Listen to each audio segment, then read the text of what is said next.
একদিন গভীর জঙ্গলের ধারে এক কাঠুরে কাঠ কাটতে এলো। তার হাতে ছিল ধারালো কুঠার।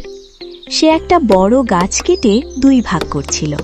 কাঠ কাটতে কাটতে হঠাৎ তার খুব পিপাসা পেল। সে কুঠারটা আর কাঠের মাঝে একটি কাঠের পাটকেল গুজে রেখে নদীতে জল খেতে চলে গেল। এদিকে গাছের ডালে বসেছিল এক কৌতূহলী বাঁদর। সে অনেকক্ষণ ধরে কাঠুরের কাজ দেখছিল। কাঠুরে চলে যেতেই বাঁদরটা গাছ থেকে নেমে এলো। সে অবাক হয়ে ভাবল, আরে এই কাঠ দুটো আলাদা হয়ে আছে কেন? বাঁদরটা খেলার ছলে কাঠের উপর উঠে বসল। তার চোখ পড়ল কাঠের মাঝে গোজা সেই পাটকেলটার দিকে। কৌতূহল সামলাতে না পেরে বাঁদরটা বলল, এই জিনিসটা যদি তুলে ফেলি তাহলে কি হবে? সে দুই পা দিয়ে কাঠের দুদিকে ভর দিয়ে হাত দিয়ে পাটকেলটা টান দিল। ধপাস!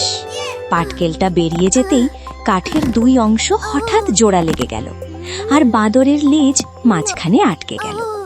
বাঁদর ব্যথায় চিৎকার করতে লাগলো। ছটফট করতে করতে সে আর নড়তে পারছিল না। ঠিক তখনই কাঠুরে ফিরে এলো। সে এই দৃশ্য দেখে হেসে বলল, অন্যের কাজে নাক গলালে বিপদ এসে দাঁড়ায় কপালে। খেলা ভেবেই করলি এ কাজ, শিক্ষা হলো আজকে তোর আজ।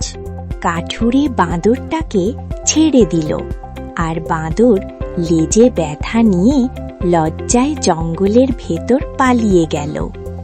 এই গল্প থেকে আমরা শিক্ষা পাই, অকারণে অন্যের কাছে নাক গলানো উচিত নয়। অতিরিক্ত কৌতূহল অনেক সময় বিপদ ডেকে আনে। না বুঝে কিছু করলে নিজেরই ক্ষতি হয়। বুদ্ধি ও ধৈর্য থাকলে বিপদ এড়ানো যায়। ভুল করলে তা থেকে শিক্ষা নেওয়াই বুদ্ধিমানের কাজ।